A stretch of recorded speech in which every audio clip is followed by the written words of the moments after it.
नीतिवचन अध्याय 24 1 से 34 तक। बुरे लोगों के विषय में डाह न करना और न उसकी संगति की चाह रखना, क्योंकि वे उपद्रव सोचते रहते हैं और उनके मुंह से दुष्टता की बात निकलती है। घर बुद्धि से बनता है और समझ के द्वारा स्थिर होता है। ज्ञान के द्वारा कोठरियां सब प्रकार की बहुमूल्य और मनभाऊ वस्तुओं से भर जाती हैं। बुद्धिमान पुरुष बलवान भी होता है और ज्ञानी जन अधिक शक्तिमान होता है। 6 इसलिए जब तू युद्ध करे तब युक्ति के साथ करना, विजय बहुत से मंत्रियों के द्वारा प्राप्त होती है। बुद्धि इतने ऊंचे पर है कि मूढ़ उसे पा नहीं सकता, वह सभा में अपना मुंह खोल नहीं सकता। जो सोच विचार के बुराई करता है उसको लोग दुष्ट कहते हैं। मूर्खता का विचार भी पाप है और ठट्ठा करने वाले से मनुष्य घृणा करते हैं। यदि तू विपत्ति के समय साहस छोड़ दे तो तेरी शक्ति बहुत कम है। जो मार डाले जाने के लिए घसीटे जाते हैं उनको छुड़ा, और जो घात किए जाने को हैं उन्हें मत पकड़ा। यदि तू कहे कि देख मैं इसको जानता न था, तो क्या मन का जांचने वाला इसे नहीं समझता? और क्या तेरे प्राणों का रक्षक इसे नहीं जानता? और क्या वह हर एक मनुष्य के काम का फल उसे न देगा? हे मेरे पुत्र, तू मधु खा, क्योंकि वह अच्छा है, और मधु का छत्ता भी, क्योंकि वह तेरे मुंह में मीठा लगेगा। इसी रीति बुद्धि भी तुझे वैसी ही मीठी लगेगी।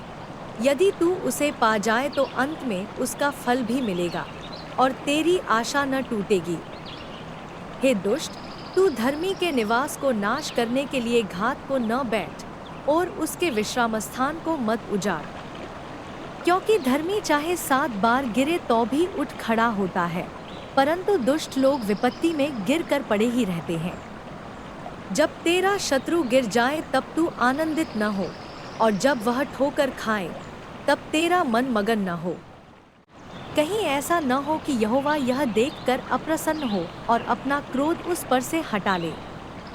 कुपमेरियों के कारण मत कुढ़, दुष्ट लोगों के कारण डाह न कर, क्योंकि बुरे मनुष्य को अंत में कुछ फल न मिलेगा, दुष्टों का दिया बुझा दिया जाएगा।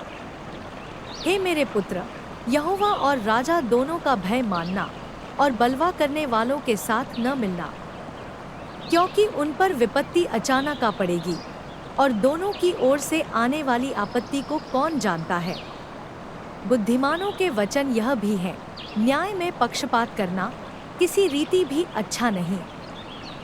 जो दुष्ट से कहता है कि तू निर्दोष है, उसको तो हर समाज के लोग शाप देते और जाति जाति के लोग धमकी देते हैं। परंतु जो लोग दुष्ट को डांटते हैं उनका भला होता है, और उत्तम से उत्तम आशीर्वाद उन पर आता है। जो सीधा उत्तर देता है वह होठों को चूमता है।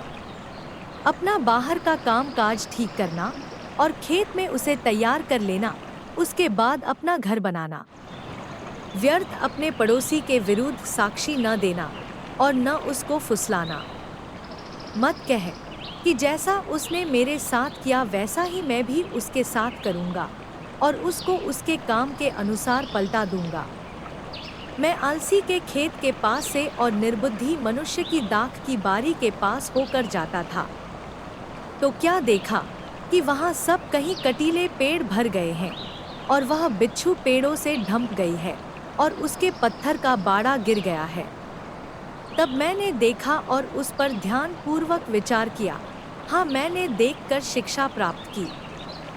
छोटी सी नींद, एक और झपकी, थोड़ी देर हाथ पर हाथ रख के और लेटे रहना। तब तेरा कंगालपन डाकू की नाई और तेरी घटी हथियारबंद के समान आ पड़ेगी। नीतिवचन अध्याय 24 1 से 34 तक।